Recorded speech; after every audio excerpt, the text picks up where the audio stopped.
Hola, hola, hola, muy buenos días, mi familia sindical. Good morning, my union family. Yes. Welcome to the closing session of the 2023 NEA National Leadership Summit. Let's give it up for DJ Kemet. All right, DJ We may or may not have been salsa dancing behind the scene. Just saying. Thank you so much for creating a positive environment here for us here tonight. We appreciate you. Once more, I am Gladys Fatima Marquez, and I'm a proud high school bilingual ELL teacher from the great state of Illinois. And I have the honor of serving you as a member of the NEA Executive Committee, as well as a member of the Summit Design Team. Have you all had a good time here this weekend? Yes. Have you learned something new? Absolutely. Are you more aware of the NEA Leadership Competency Framework? I hope so. And are you more clear on your own personal strengths and your areas of growth? Okay. Now the question is, what are you willing to do back home to grow your skills and empower others to lead like only they can? We hope that these are questions that you're going to be considering or will consider long after you leave here this weekend. Mark? Those are awesome questions, Gladys. We are becoming, which means our leadership development never stops. And for the final time this weekend, I am Mark Jewell, a fifth grade educator from Greensboro, North Carolina, and a very proud member of the NEA Executive Committee. Did you all enjoy Princess Moss's dynamic speech yesterday? It is obvious, thank you, Princess, thank you so much for those remarks, how much you deeply care about our children, our students and people, and especially our educators. So thank you, Princess, also for leading this incredible Summit Design team and for your leadership in our NEA family. But I don't know about you, but what about Helena Donata Sapp's keynote? Is that not continuing to resonate? I mean, she gives me hope for the future of our country and our world. And thank you, Helena. Today's closing plenary lifts up another sub-theme, and that is our power of community. So prepare to hear from our amazing NEA Secretary-Treasurer, Noel Candelaria, and our keynote speaker, Charles Best, founder of Donors Choose. And of course, we're going to give away some more money and prizes, Gladys. Absolutely. Just a reminder that you still have some time to participate in our think tank engagements. Don't leave San Francisco without adding your voice to our visioning work. Of course, it is never too late to donate to PAC. If you haven't done so already, visit our PAC table or use our Summit app to log on to your PAC site and donate today. Mark and I have thoroughly enjoyed bringing you greetings each day, and we wish you a safe journey home, and thank you for your leadership. With that, help me welcome Brent McKim. Good morning, and thank you, Gladys and Mark. Let's give it up for them. I'm Brent McKim, a high school science teacher from Louisville, Kentucky, and a member of the NEA Summit Design Team. NEA Secretary-Treasurer Noel Candelaria began his career as a teacher's aide in El Paso, Texas, where he went on to become a special education teacher. He's a first-generation son of Mexican immigrants who instilled within him the value of a quality public education. As a result, Noel learned firsthand about the transformative power of public education and how the influence of one educator knows no limits, and that when woven together, the two can open a direct pathway toward a quality life. Noel deeply understands the power of community. He believes in the value and power of relationships that are based on trust, whether they are formed in the classroom, the community, or the halls of political power.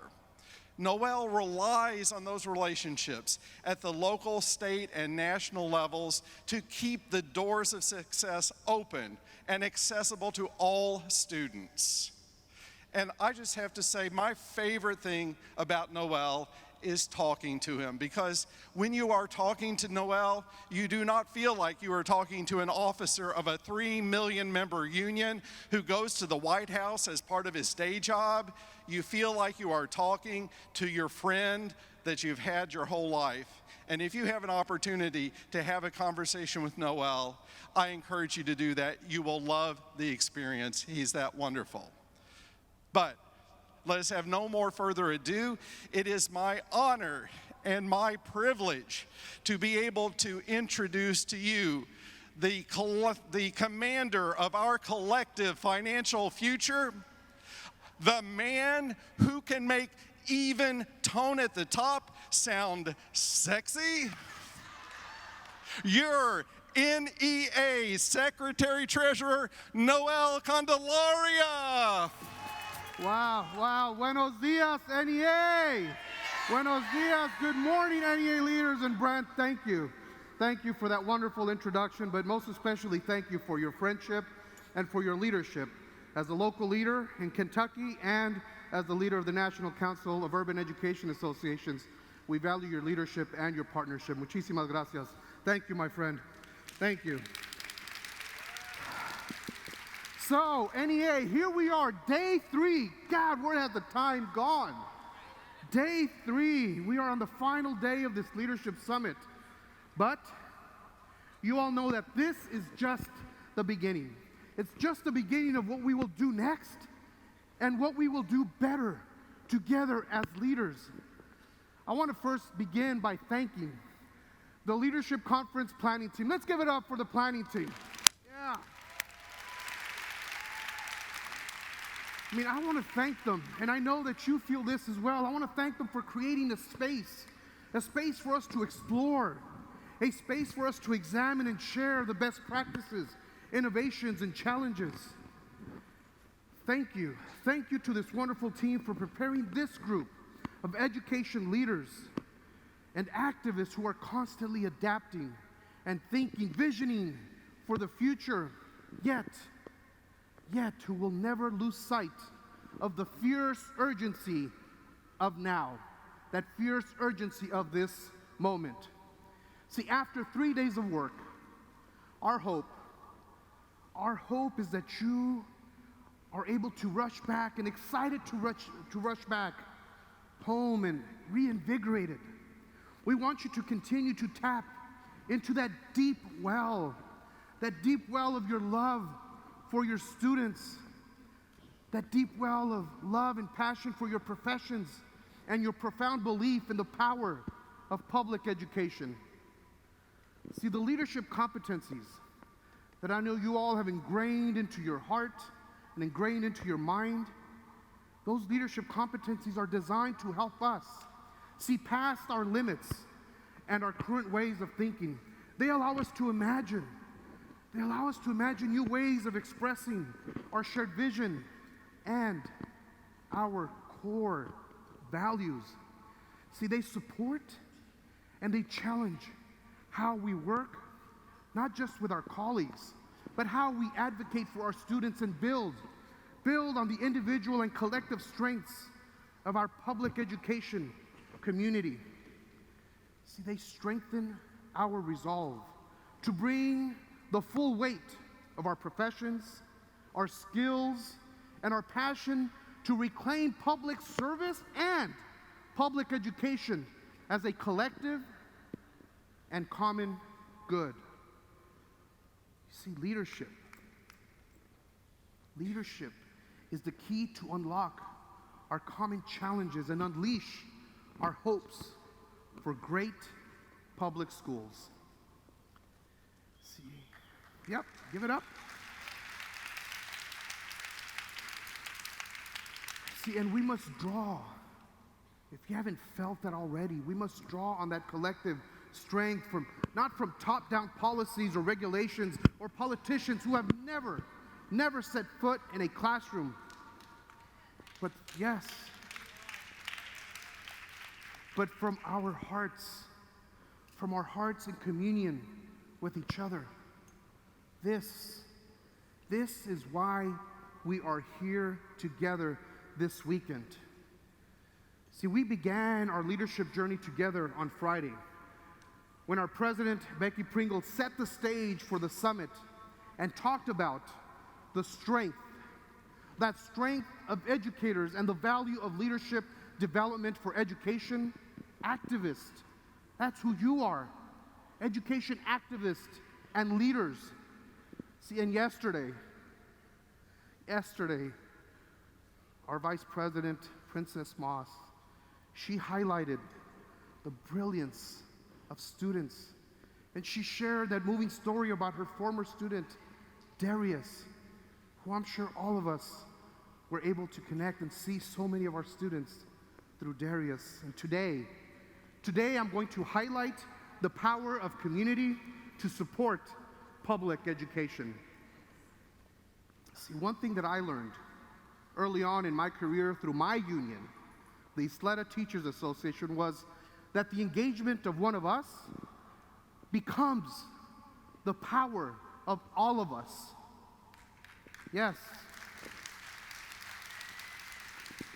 See, as an early career educator there in El Paso, Texas, I taught at Cesar Chavez Academy in Isleta.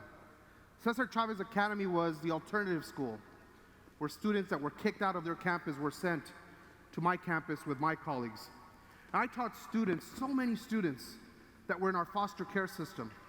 And I learned through them that community and building relationships was critical to their individual and collective success. See, the only way that I could do my job effectively and have the most impact as their teacher was to do three things. One was I had to develop meaningful relationships that allowed me, as their teacher, to understand my students individually and meet them where they were, not just intellectually, but emotionally. And two, because my students came from all over the district and across the city, I had to truly understand the communities in which each of them came from. And three, once I understood their individual communities, I could then work to galvanize the greater community, to provide the resources and support for all of my students. See, mobilizing the greater community included building a responsive and professional education community on my own school campus. That's why our work as worksite leaders is so important. It included reaching out to community partners who had a stake in strong public schools and also were invested in successful students. See, it included connecting with my local, state, and national union for that guidance and resources to build a system that met the needs of the whole student. That's why you are here. See, this experience helped me. It helped me understand that the power of community is through our collective voice. See, it helped me to see the importance of advocating for district-wide policies, state policies, and yes, state laws. And it helped me recognize that educators, through the power of our union community, which is who we are uniquely positioned, not just to impact the life of a student every second that we interact with them. That's the power that we have.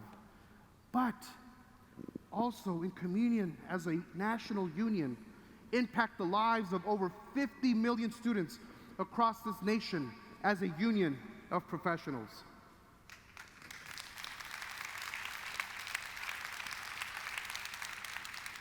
You see, no other profession, through our solidarity as a union, can claim that kind of power and that kind of impact. See, but we can. We can because we are the National Education Association. That's right. Yes, we are. And we must continue to use that power of community on the local, state, and national level to impact the whole system of public education. Yes. And that also means that, yes, as educators, we sometimes will have to argue at the labor management meeting table for less paperwork, right? We'll have to argue for more planning time. Sometimes we'll even have to force administrators to understand how our students who are English language learners, LGBTQ+, or differently abled students need better and appropriate resources. You see, and sometimes we will have to ask the local NAACP or church, synagogue, or mosque to stand with us as we advocate for those same policies that we know and the implementation of the services that will support the needs of the whole child and student that we are entrusted to care for. See, often we will also have to organize by knocking on those doors and making those phone calls so that we can elect policymakers who are going to work honestly on behalf of public education. Yeah. But you see, this is all possible, but only when we organize and leverage, when we leverage and organize that power of community. See, NEA leaders, we are hardwired to address the needs of every student, right? It's just who we are. Every student that walks into our classrooms or steps on our school bus or walks into our cafeterias or every other space in our public schools where learning happens, to make sure that our students have what they need and that they feel safe. See, we live there every single day. We know what our students and communities need. We know. Each and every one of you in here knows exactly what makes a great public school.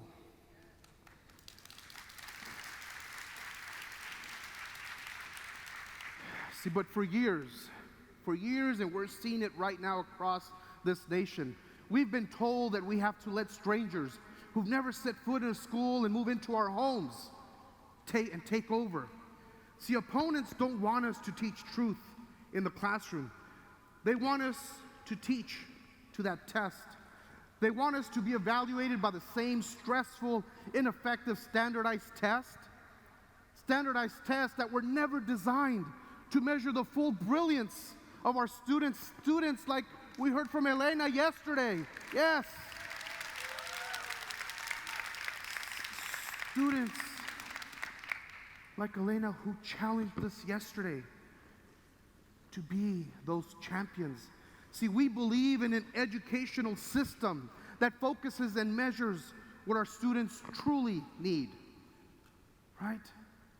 Measure things like creativity and leadership, critical thinking and collaboration. That's why we must organize and leverage that power of community and stand for our students, our colleagues, and our public schools. We, NEA, we must be in the driver's seat and be those champions for our students that they need in this very moment. Because we are the ones that we've been waiting for, NEA. We are the ones. Yes. We can't let them tell us what to do in our classrooms and campuses. Now, does anyone who never practiced medicine just go and all they did was binge watch Grey's Anatomy, right? Tell a doctor how to be a surgeon? No, right? Does anyone who's ever, who never studied law, but yet never missed an episode of Law and Order, right? Tell a lawyer how to try a case? No. Now, does anyone, and I know because I talk to my brother a lot, who, just never looked under the hood of a car, but just watched cars go round and round and round, right, in circles at a NASCAR race. Now, do they tell a mechanic how to tune your engine? Of course not. So when it comes to teaching and learning, we must never, never cede ground. We are the professionals, NEA. We are the experts. Therefore, we have to lead our professions and leverage that power of community to protect our public schools, not theirs, our public schools.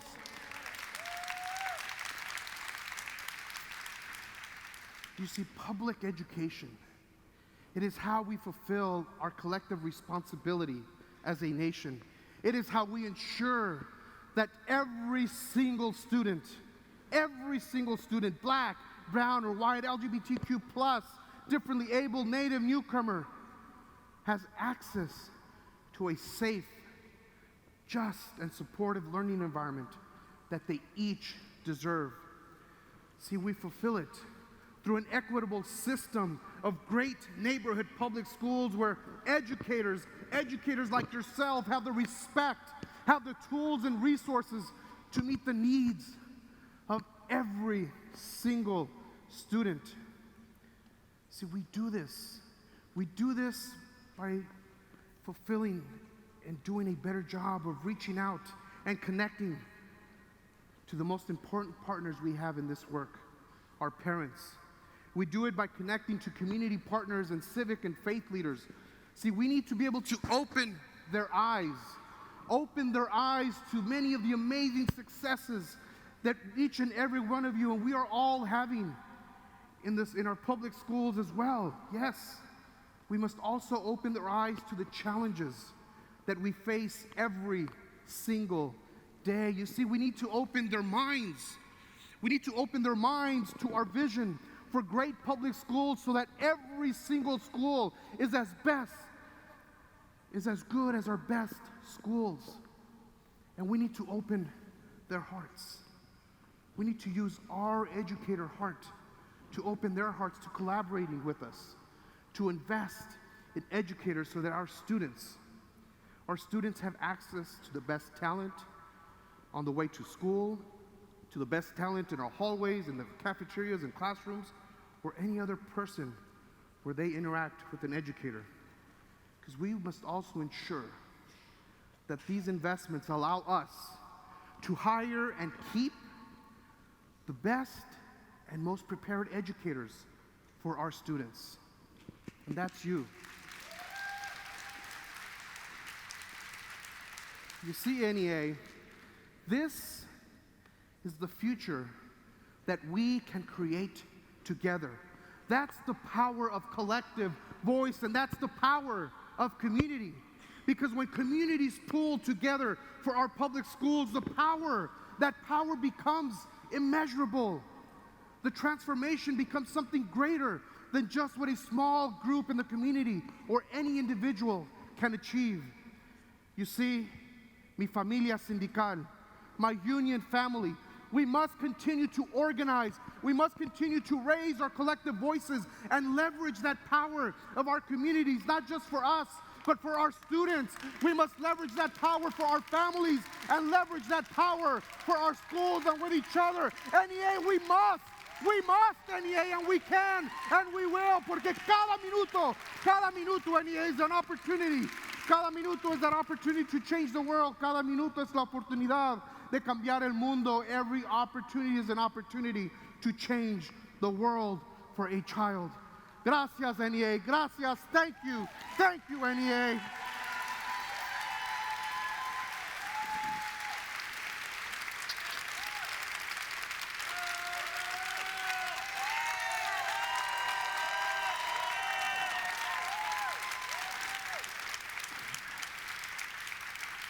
So now, I've got the great privilege of introducing our next speaker, Charles Best. Some of you may be familiar with Charles Best, but definitely you'll know who he is, because Charles is a prime example of what it is and how we mobilize the power of communities on behalf of our students and educators.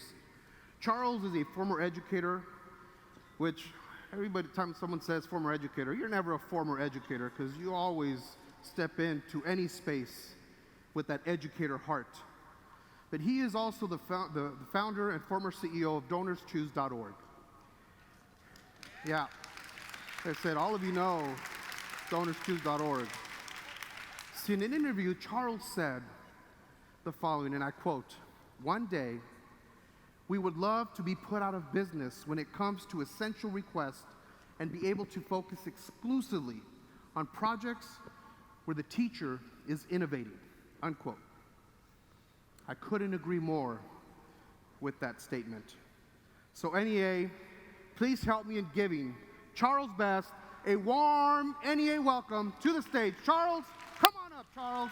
Stage is Thank you for this warm welcome. Good morning, Noel. Thank you so much for that introduction. Thank you, most of all, to each of you for coming out on day 3 of the National Leadership Summit, remembering that it was daylight savings time, sparing some of your minutes on this Sunday morning. I am deeply grateful. And I'm exhilarated to be here with you because I cannot think of a better group of people with whom to share the Donors Choose story than education leaders of America, you.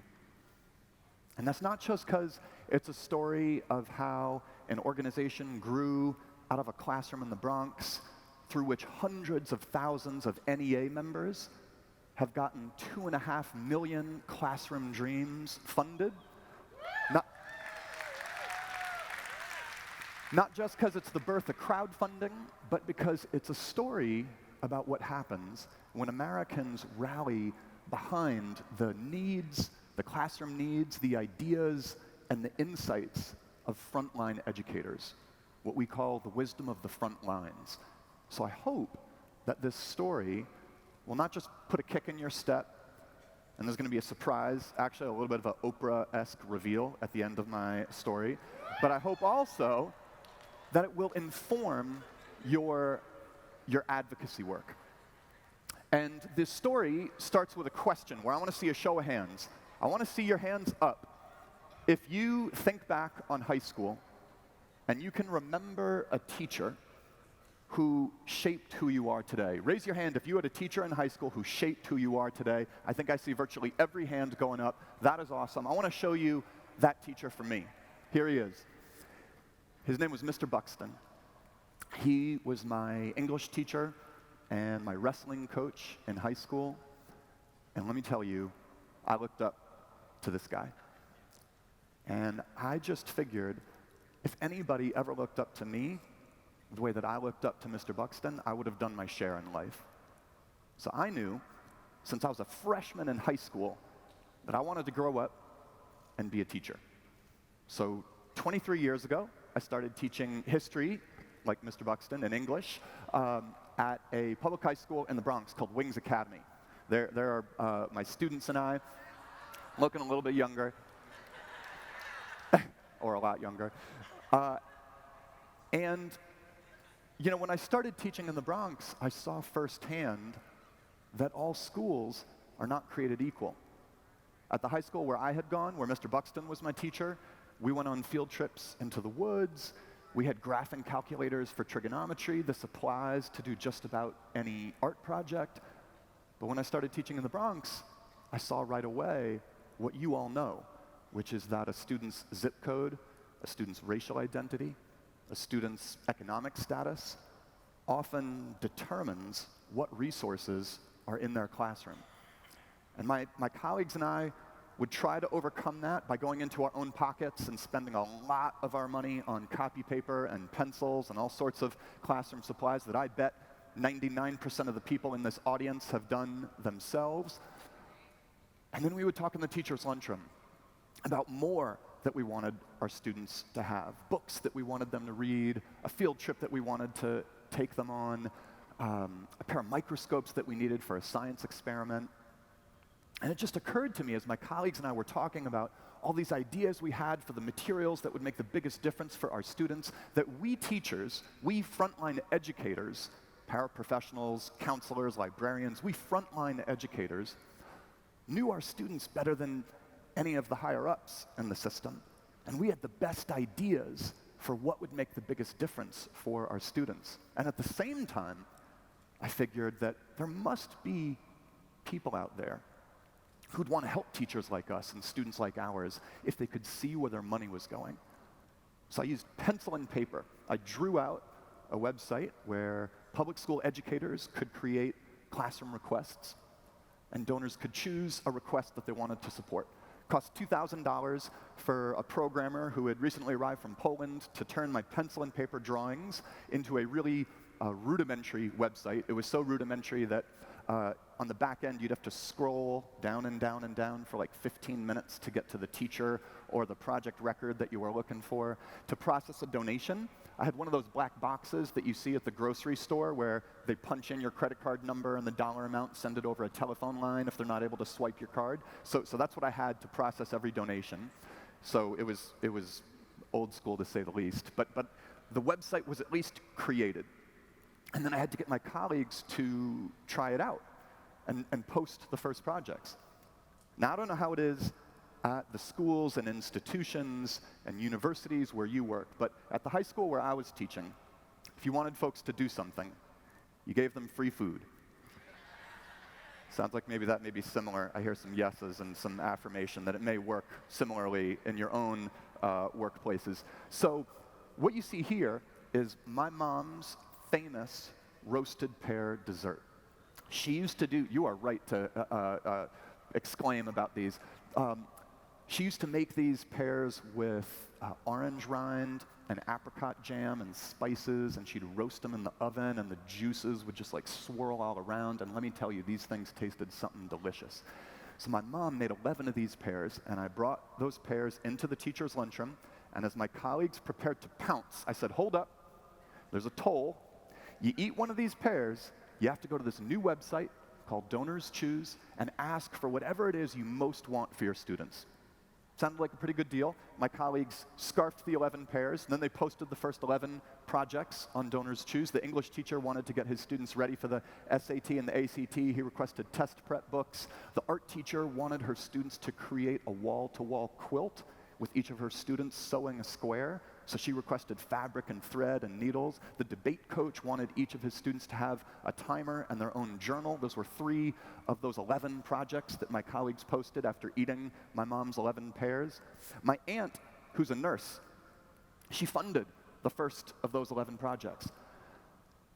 And then I couldn't find any more donors to fund the other 10 projects. So I funded them myself, which I could afford to do because I was living at home with my parents and they were not charging me any rent, so I could spare some of my teacher's salary to fund those other 10 projects. And because I donated to my colleagues' requests anonymously, they mistakenly thought that the website actually worked.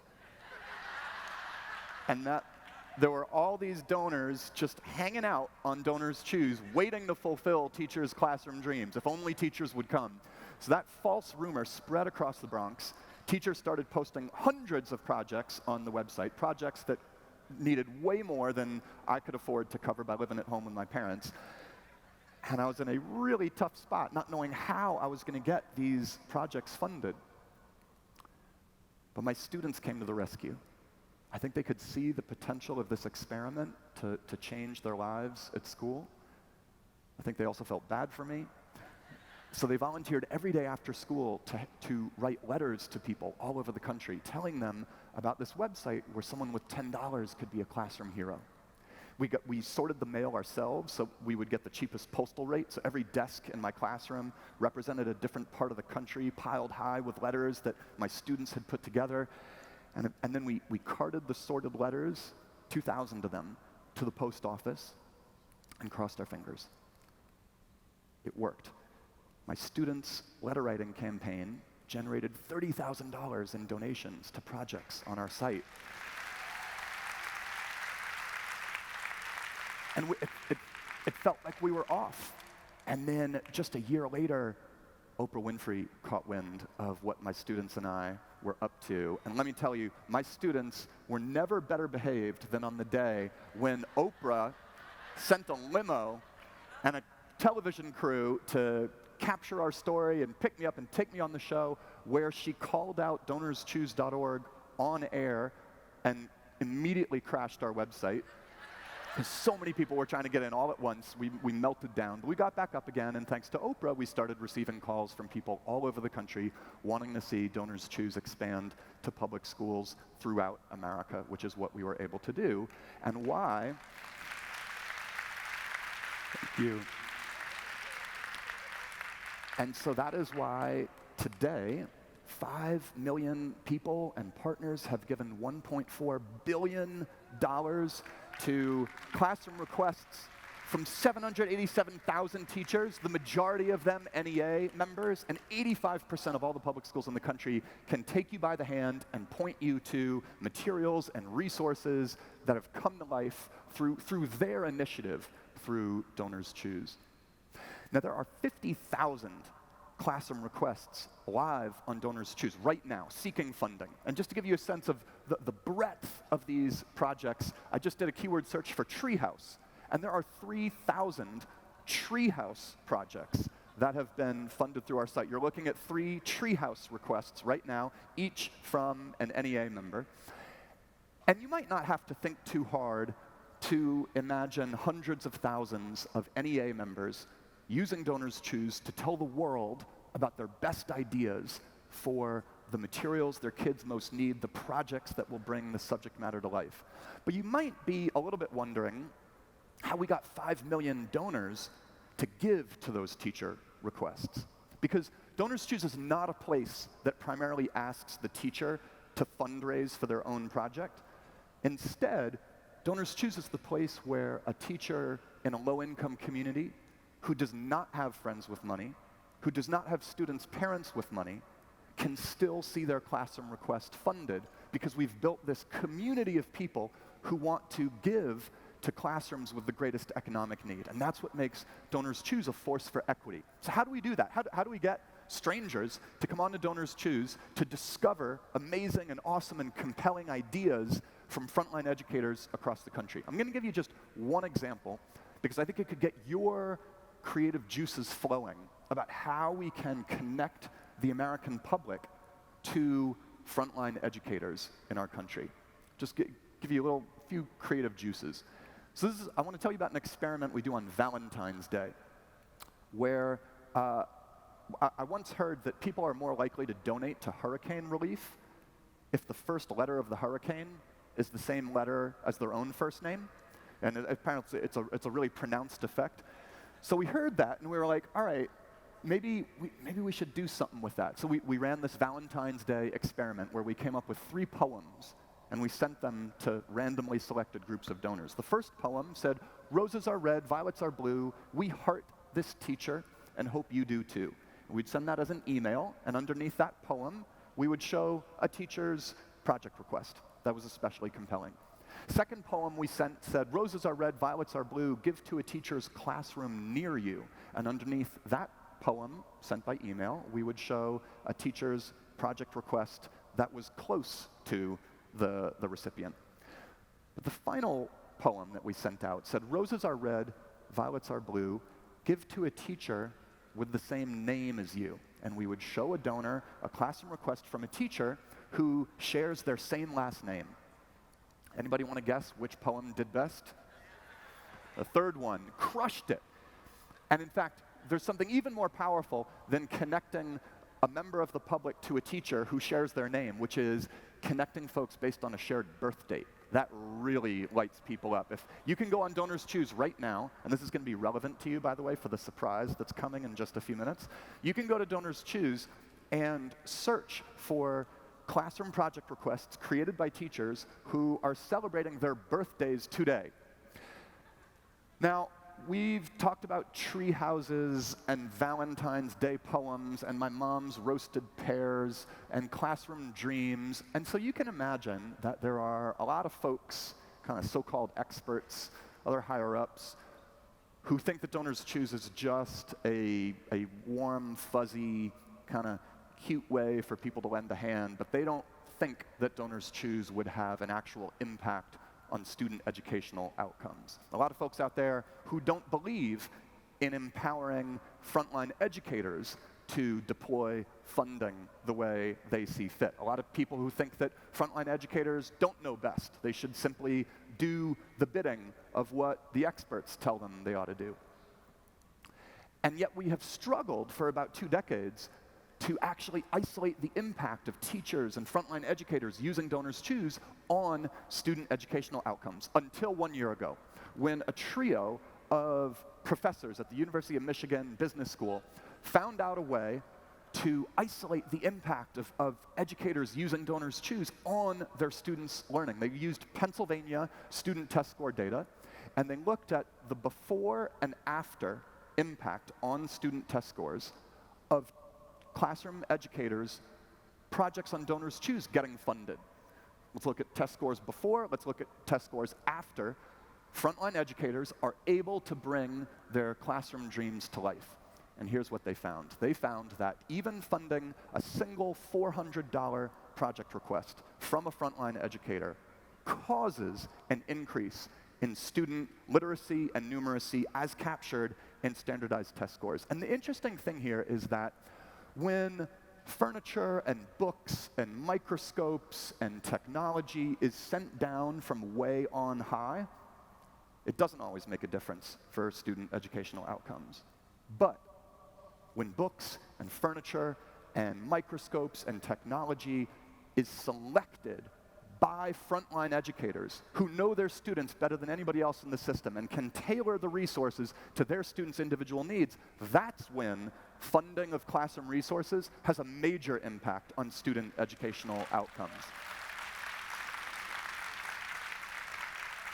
Here's one other thing these professors found. They found that a classroom educator getting a project funded through Donors Choose keeps them in the classroom for longer. Specifically, when a teacher gets a project funded through our site, they are 22% more likely to stay in the classroom because they have been able to shape their own environment, and that so empowers them that it makes them likelier to stay on as those vital national treasures that they are as educators. And here's one really interesting thing we found. This effect of a 22% reduction in teacher turnover when educators get projects funded, that effect is even more pronounced when the educator has gotten classroom furniture, when they've been able to shape the physical environment of their classroom. Then the reduction in teacher turnover is even higher. And so it won't surprise you that hundreds of thousands of NEA members have gotten 470,000 projects funded just seeking Lakeshore learning resources, the place where so many educators go to bring their classroom to life. And that, in turn, is one of the inspirations for the next adventure I'm going to start beginning tomorrow morning. Monday morning is my first day at work as co-CEO of Lakeshore Learning. I'm going to remain part of Donors Choose on their board of directors, but I'm going to be able to go from crowdfunding the learning resources that educators most want for their students to making the learning resources that educators most want for their students. So I'm super, super excited about that. And there you have the story of Donors Choose. Now, because this was a story of the magic that happens when you tap the wisdom of the front lines, when you entrust educators doing the work to deploy funding the way they think it will have the biggest impact, we're going to do exactly that with my speaker fee and each of you. So the NEA was generous enough to underwrite an honorarium, a speaker fee for me to come share my story with you, which, to be honest, I would like love to share my story with you regardless. And so we're going to take that speaker fee and we're going to put it in your hands. So in a few days' time, each of you is going to be emailed a $10 Donors Choose gift code for you to spend on the classroom request of your choice. And when you get this Donors Choose gift code and you spend it on the classroom request you think is going to make the biggest difference, you're in effect going to be a guest on The Late Show with Stephen Colbert. Now, why is that?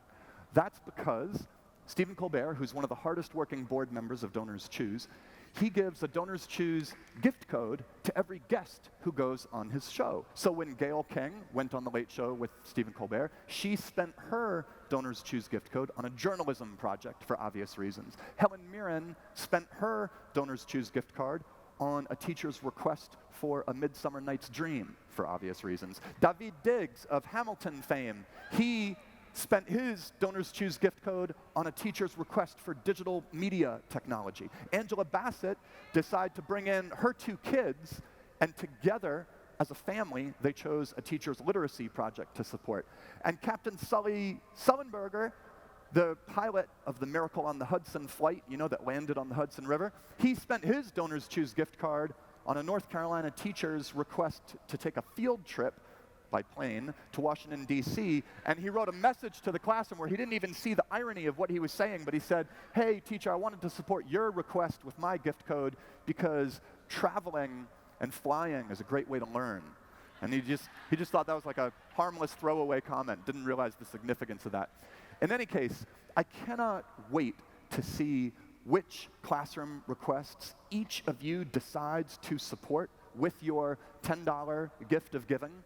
And it does really feel like education leaders of America, you, choosing how to support your fellow educators' best ideas for how to improve student learning would be a pretty great manifestation of what the National Leadership Summit is all about, the ultimate mission and vision of the NEA, and why I'm just so grateful to have had this chance to be able to speak with each of you. Thank you so, so much for your time.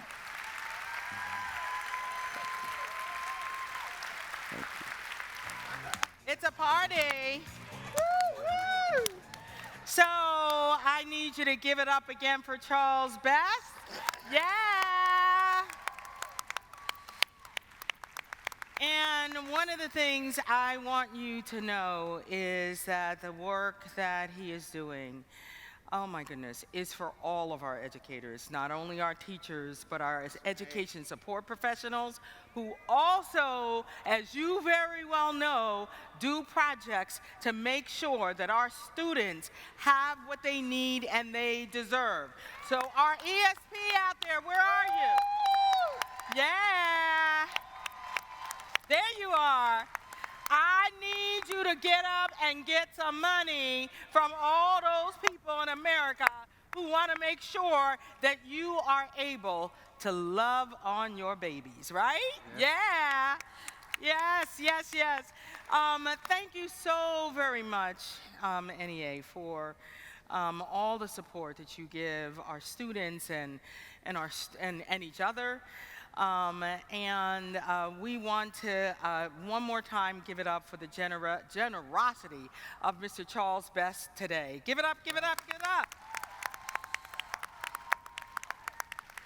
As I said to you on Friday evening, that hope and opportunity lie at the very core of every challenge. Today, as we conclude our 2023 NEA Leadership Summit, yes, this is our last day, yeah. I need to end today where I started on Friday, just thanking you for committing yourselves to seeking that hope, for finding those opportunities, for seeking that joy and justice and excellence for our students and our educators and our communities. I have no doubt that as you leave this space, you are fully prepared to lead the way at the front lines of the largest labor union in this country. Yes, you are. I know you will not only heed, but you will share the words of Dr. Christopher Emdin. There was so much, right? I hope you were taking notes. But you'll share those words. What resonated with me was when he said, you have to fight with your full self. And the only weapon you have is your authenticity. Yeah, I need you to use that authenticity to do something else, he said.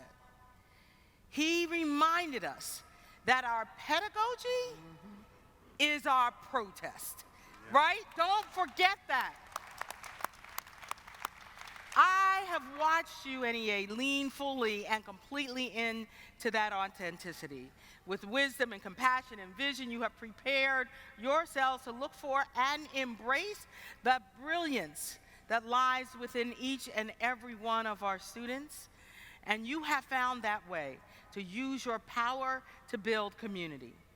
As you leave here today, I know that always, always, and in all ways, you will heed the words of that phenomenal thing. Could you believe she was 13 years old? My God. Really? Seriously?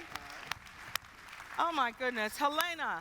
Oh my goodness. And I love that, right? She said, I'm going to be kind, but I'm going to be what?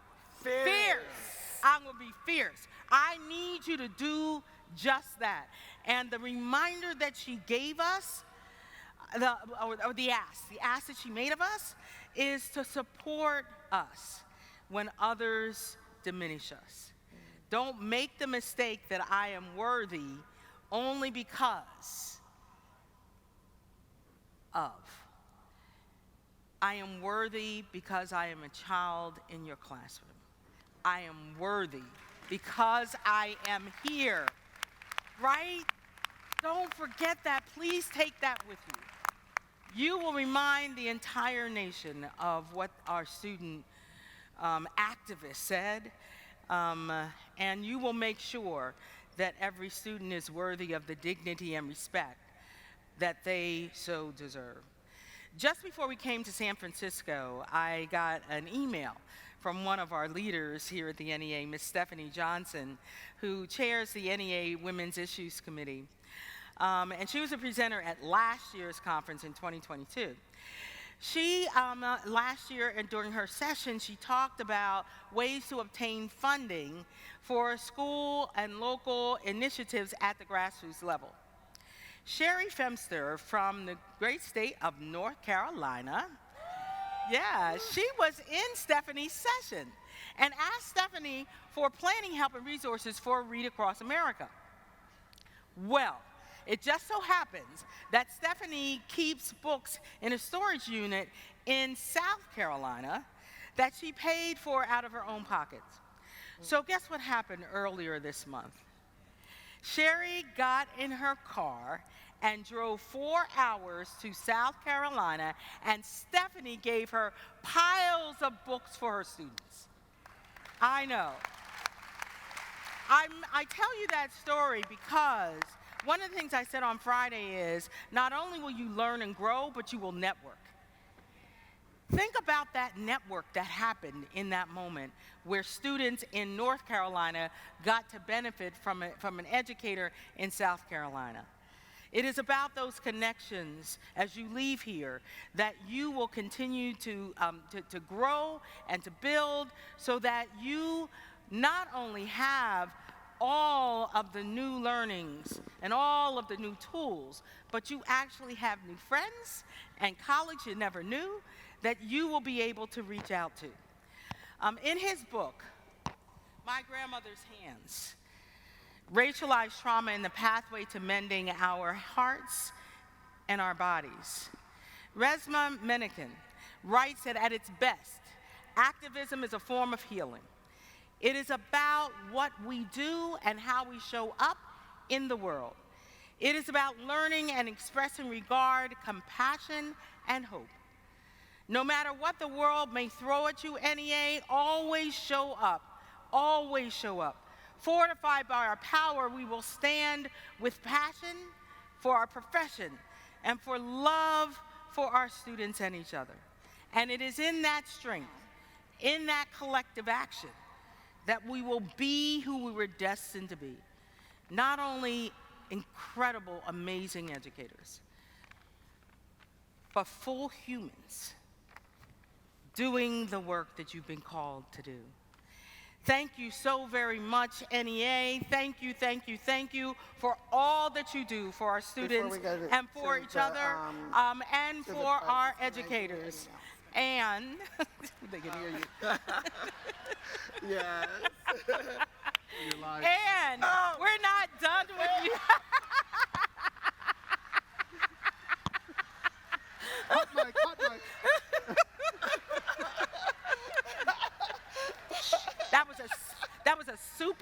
secret conversation between Princess and Noel. But I'm sure she was telling Noel, are you ready? Are you ready? Because Noel has some really important stuff to do. Noel? I do. I've got some prizes, but I think she has an announcement which was just Yes.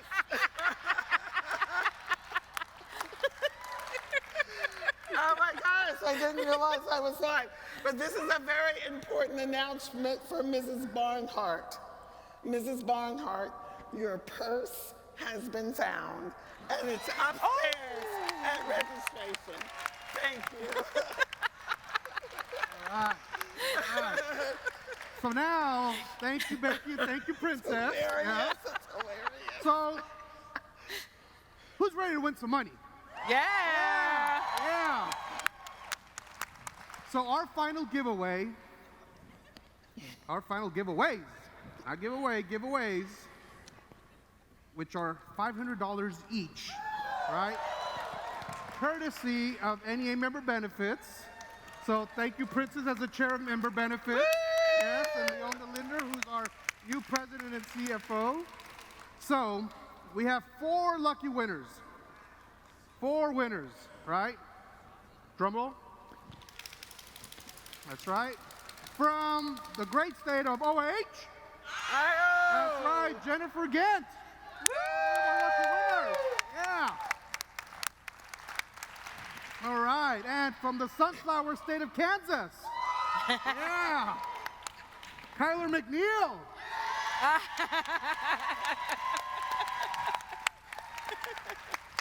From the great state of Oregon. Yes, it's Oregon. Heather Simino. I thought it would be Hannah. Hannah got excited up here. We sure Oregon. And from, I think this is a fix. I don't know.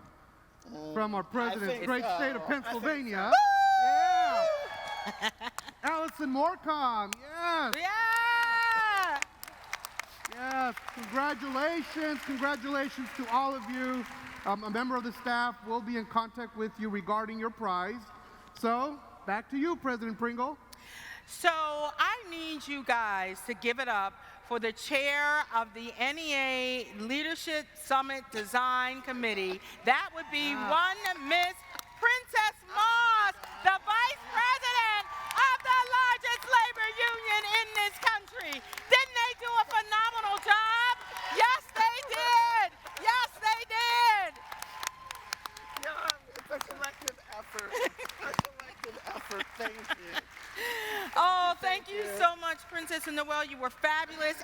And NEA members, summer participants, will I see you next year in Chicago? Of course I will. Of course I will. I will see you. I want to thank the staff. I will see you next year. Please travel home safely. As we leave this hall, we need to give it up for the amazing NEA staff who did incredible work to put this together. Led by our director from our Center for Leadership Development, Mr. Corey Walker. Give it up for